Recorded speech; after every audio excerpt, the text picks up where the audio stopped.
This guy, y'all should go follow him. He's so damn funny. His name is, I don't know. This is his name. But anyway, listen to him talk about Suge Knight. And it's Suge Knight and Akon. I think this shit is hilarious.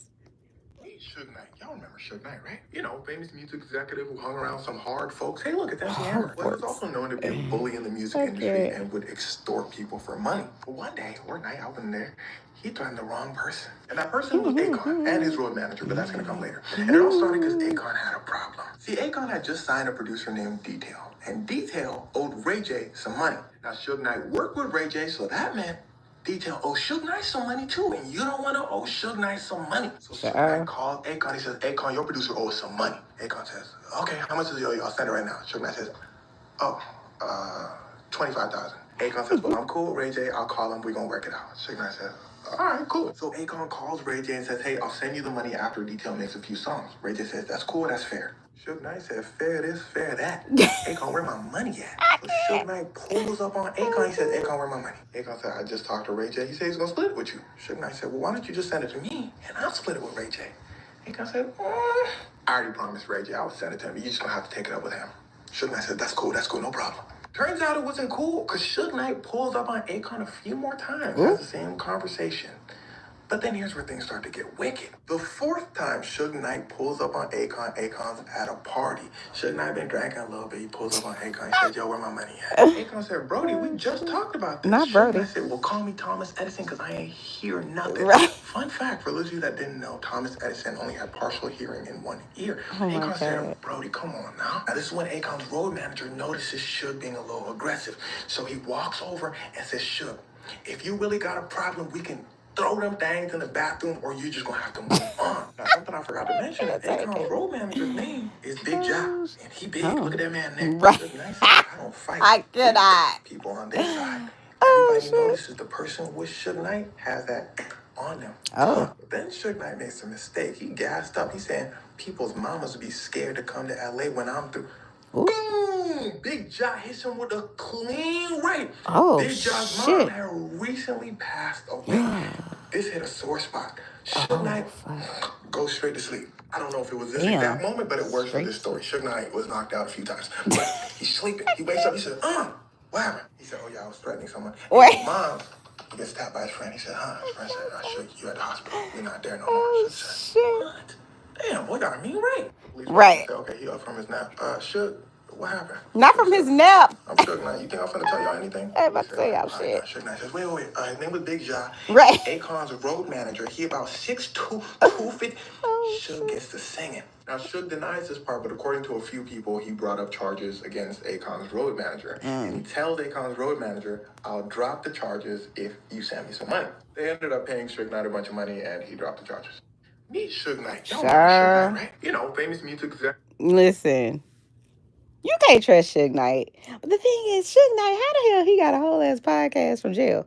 The fuck is going on in the world? This man allegedly, or I'll say he was convicted of, running over and unaliving another man.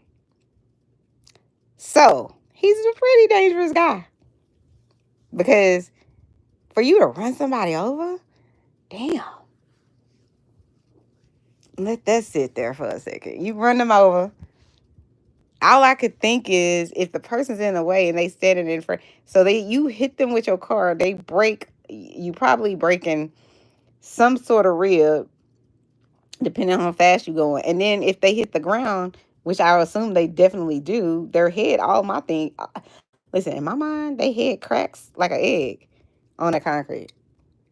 And then you bag up and run over. Listen, I can't say that's what he did. I don't know none of these people. I wasn't there.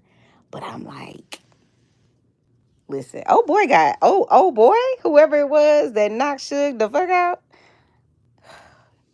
I'm like, you got balls of steel. Who the fuck does that? I didn't know even people did that. I mean, because have you seen how big Suge Knight is? Child, listen, there are certain things I don't have. There's certain type of courage I don't have. I don't have that kind of courage. I try to think, like, what would I do if Suge Knight had beef with my husband? We all going to jail tonight. That's how I roll. We all going to jail. It just is what it is. Pick up something and knock him the fuck out. Because let me tell you something about my husband. My husband, one thing he ain't going to do is back down. He ain't doing it. So that's why I be having to save us from situations. Cause that mother, he ain't backing down. He ain't been in jail a day in his life. But one thing he ain't is a punk. It's a whole thing. It's a whole bunch of things he's not. But he ain't a punk, just like his wife. We ain't doing that. But yeah, go follow him. He's so funny. He can always make something funny. Maybe it's how he talks because he's like, and then SUGE Knight. The way he narrates it is so hella funny. But anyways, I just wanted to bring y'all a little bit of this and a little bit of that. Because who knew? Is that Tupac? That's my baby daddy. I don't know. Yeah, that have to be Tupac right there. That have to be him. That's Tupac. What the hell is NC Hammer doing in the picture? What you doing? Hammer. You know what I think? This is what I know. And I don't know none of these people. It's all alleged. I wasn't there. But I think MC Hammer is just as dangerous as SUGE, personally. I don't know him, but I think he has an equally big heart because he went broke, hiring everybody to be dancers and whatever else he was hiring them to do. Mm-hmm. What Cat Williams say? 2024 is up for all of them. He was right. I don't know who all of them is, but I think all of them, everybody who, listen, what's the other guy they said he's also a pedophile?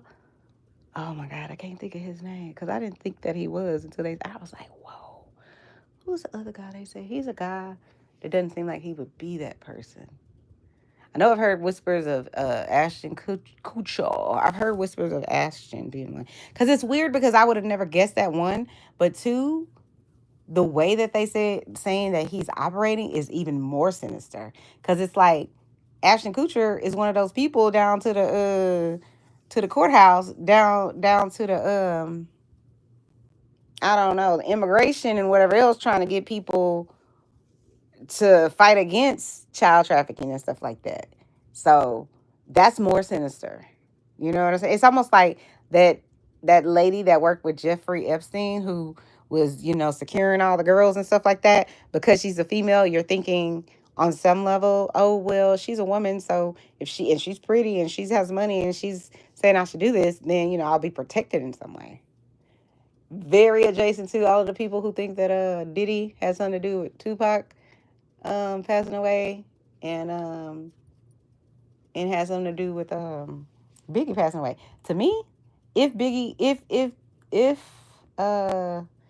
Diddy had anything to do with Tupac passing away, not Tupac, but Biggie passing away and the way he did, that is sinister on another level. And I believe it. I wasn't there. I don't know none of these people, so it's all alleged and for entertainment purposes only. But listen, and in my opinion, let me say that too. But listen, if he had anything to do with that, the fact that he made that whole song with Faith Evans, who I think has a baby with Biggie, or at least was his significant other for some years, had her sing in the background to the song. One would let Rolling Stones put Biggie on the covers, made them put P. Diddy on the cover. Because he said that nigga dead, allegedly. And I'm alive and it's my year, and go, you can go listen. The footage is out there. You can go listen to it. That's sinister. So you put this man in a situation where you don't he don't need to be. He can't even walk. He walking with I think crutches or a wheelchair or something like that. So he can't even get out of the car and run for his life, allegedly. You in a whole city where he don't need to be. You renting studio time when you have a whole daddy's house. Why would you do that? He doesn't need to drop no lyrics here. He don't need to drop no beats. What we doing? I don't trust none of these people in the entertainment industry. It is so savage. And what can we say? It's up for all of y'all mofos. And I believe it. I believe it, y'all. So anyway, y'all let me know what y'all think of this video. And go like, subscribe, and, hit his notification. Go hit all his buttons on his channel. He's funny. But he pushes out good content. So anyway, I'm Chanel. This is my reality. Go ahead and hit the Chanel like button. Hit the subscribe button if you like the content that you are receiving. Hit the notification button so you can, get notified whenever I am going live. live, when I upload, or whatever it is I'm doing in my Chanel's reality. Till next time, guys, thank you so much for tuning in and have a good evening. A good weekend, actually.